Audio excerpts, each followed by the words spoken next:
Real people, real confessions, the stories you weren't supposed to hear. Welcome to Beyond Reddit Stories. I've been ghosting her for weeks because I can't figure out how to say this. I'm just not into her. And now I'm terrified she's going to find out.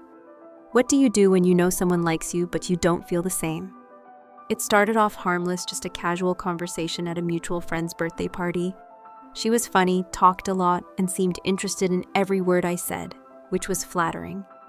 You know that feeling when someone laughs at your dumbest joke, nods a bit too eagerly, and you can just tell they're into you? Yeah, that was her. And I'll admit it, the attention felt good. It stroked my ego. I didn't have to try hard. She just liked me. Let's call her Maddie. Maddie and I are part of the same friend group. Not super tight, but we end up at the same social gatherings, game nights, or bar outings. We had texted a few times before that party. Nothing flirtatious, just meme sharing, the occasional "you coming tonight" type of messages. I never thought much of it, but that night at the party, something shifted. She started leaning in closer when she talked to me. Her hand brushed my arm a few too many times to be accidental. Then she asked if I wanted to grab a drink, just the two of us sometime. I didn't say yes, but I didn't say no either. I gave a non-committal "sure, maybe," and laughed it off. That's where I messed up. Because from her perspective, that was a green light. After that night, her messages came daily.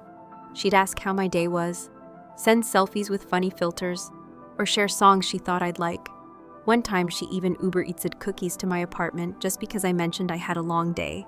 I mean, that's sweet, right? But it was overwhelming. It didn't take long for that flattery to turn into suffocation.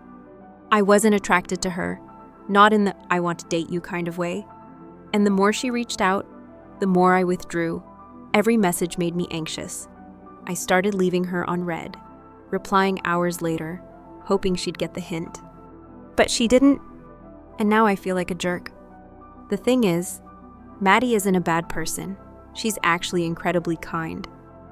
Maybe a little too much for her own good. That's what makes this whole situation so hard. If she were mean, clingy in an aggressive way, or manipulative, I'd probably feel less guilty.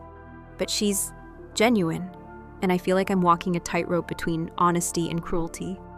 After the party, things escalated subtly. She started showing up at places I was at, nothing stalkerish, just always there. Our mutual friends didn't think twice about it. "Maddie's so chill," one of them said. "She's fun to have around." And yeah, she is. But when you're on the receiving end of all that attention and you don't feel the same, it's exhausting. She began texting me every morning, literally every morning. "Good morning, hope today is kind to you," or "don't forget to eat today, king," that kind of thing. Again, not inherently bad. But when you don't reciprocate the affection, it starts to feel like emotional debt, like I owed her something for her kindness, and I didn't want to pay with fake feelings. I tried to ghost her, lightly at first. I'd let texts sit for half a day. Then I'd give brief answers. You know the routine, lol, yeah, IDK, maybe. But she never got discouraged.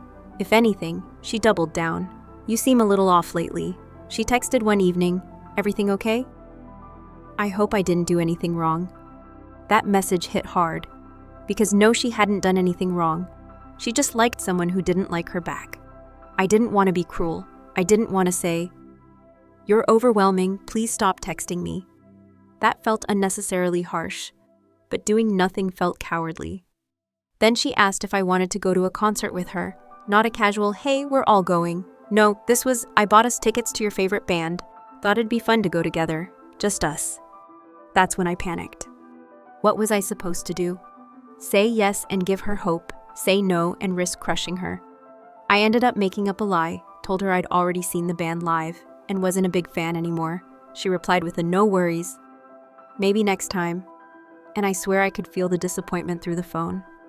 I realized I was playing a dangerous game, not with her feelings, but with my own ability to keep up this facade. It was becoming emotionally draining, pretending I didn't notice the subtext of every message, every gesture. But what was I supposed to do? Drop a truth bomb and ruin her self-esteem? I told a few friends, asked for advice. Some said, "Just be honest, man." Others said, "She'll get bored eventually." But she wasn't getting bored. She was getting more invested. I even considered posting anonymously on Reddit just to get feedback without feeling judged. But then again, that felt cruel too, turning someone's real emotions into a public morality debate. I wasn't the villain, but I sure didn't feel like a good guy either. It all came to a head one night completely out of the blue. I was at home, half watching some documentary and half scrolling Reddit, ironically looking at our relationships posts, wondering if someone out there had navigated a situation like mine without feeling like a complete douchebag. And then, right in the middle of my scrolling spiral, I got a text from Maddie. "Hey, I know this is kind of random, but I just want to say I really like you, like really like you. I don't know if you feel the same, and it's okay if not. I just needed to say it. I can't keep pretending I don't." My stomach dropped, not in a butterfly's way, in a whelp. This is the confrontation I've been avoiding for months kind of way. I stared at my screen for probably 20 minutes. My chest felt heavy, like someone had placed a dumbbell on it, and walked away. It was so straightforward, so sincere. There were no games in her message, no manipulation, just vulnerability. I wanted to reply with something equally thoughtful, something that would be clear, kind, and most importantly, gentle. But my mind blanked. So what did I do? I panicked and didn't reply. Not that night. Not the next morning. Not even after she double texted. Sorry if that was too much. I just had to get it off my chest. I hope I didn't ruin anything. I wish I could say I had some poetic reason for my silence. I didn't. I was just afraid. Afraid of hurting her. Afraid of saying the wrong thing. Afraid of being that guy, the one who lets someone pour their heart out and responds with a thanks but no thanks. But silence hurt worse, didn't it?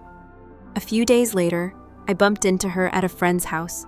We weren't even supposed to be at the same gathering, but someone had sent out a mass invite. I walked into the backyard, saw her sitting by the fire pit, drink in hand, laughing with someone, and then she saw me. Her smile faltered for just a second. Just one flicker of recognition, disappointment. And was that embarrassment? She waved, I waved back, half-heartedly. Neither of us approached the other. That night was awkward as hell. We kept orbiting the same small backyard like planets afraid of colliding. And honestly, I felt like the world's biggest coward. I kept rehearsing what I'd say if she cornered me. Something honest, something human. But she didn't come over. She didn't even text after that.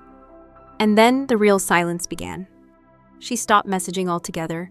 No good mornings, no funny memes, no hope today is kind to you, nothing. It was the clean break I'd secretly wanted, right? Then why did it feel like garbage? For a while, I convinced myself that I'd done the right thing. I spared her a rejection speech. I gave her space to walk away with her dignity intact. But that's a lie I told myself to sleep better. What I really did was deny her closure. I ghosted someone who didn't deserve to be ghosted. Someone brave enough to be vulnerable, while I sat in the shadows of avoidance. Maybe she hated me now. Maybe she just moved on and deleted my number. I'll never know, because the bridge I was too afraid to cross, I ended up burning it by standing still.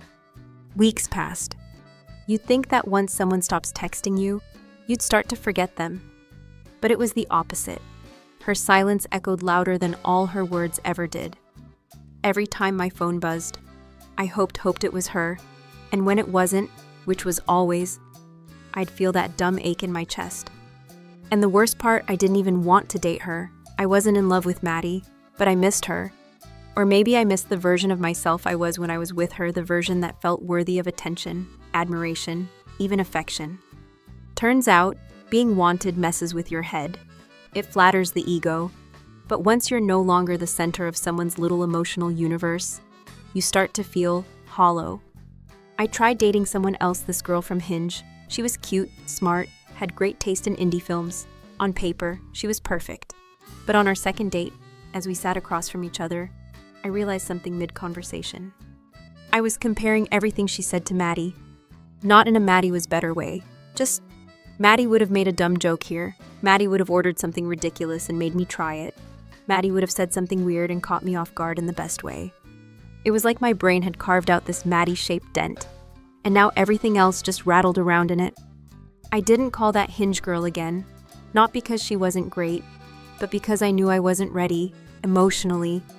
I was still stuck at that fire pit, waving across the space between us, waiting for a moment that never came. One night, maybe 2 months after that awkward party, I saw her Instagram story.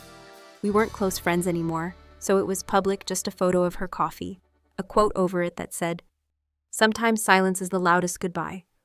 No tags, no context. But it hit me like a brick. And I sat there, staring at it, feeling like I was finally reading the final page of a book I never bothered finishing. She didn't need to say my name. I was the silence. I was the goodbye.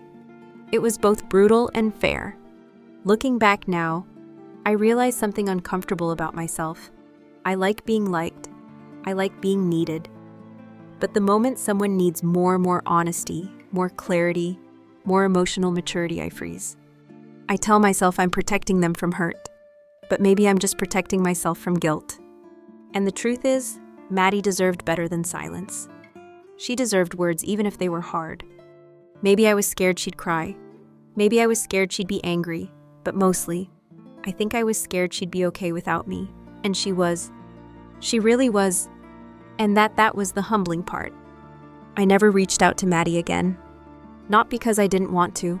Believe me, I typed out a dozen different messages over the months, some sincere, some stupidly poetic, a few passive-aggressively self-deprecating.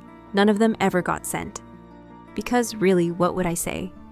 Hey, sorry I led you on and ghosted you, but now I feel kinda bad and low-key miss the way you used to look at me like I hung the stars. No? She moved on, and I stayed behind, haunted not by a breakup, but by the absence of a connection I never had the courage to define. I still think about her sometimes, not in a hopeless romantic way, not in the I need to get her back sort of way, but in the quiet moments when I'm walking home alone after grabbing a drink, or when a specific meme she would have laughed at pops up on my feed. I wonder, if I had just been honest, would we have ended differently? Maybe not together, but maybe with closure, maybe with kindness. I know now that ghosting someone doesn't protect them.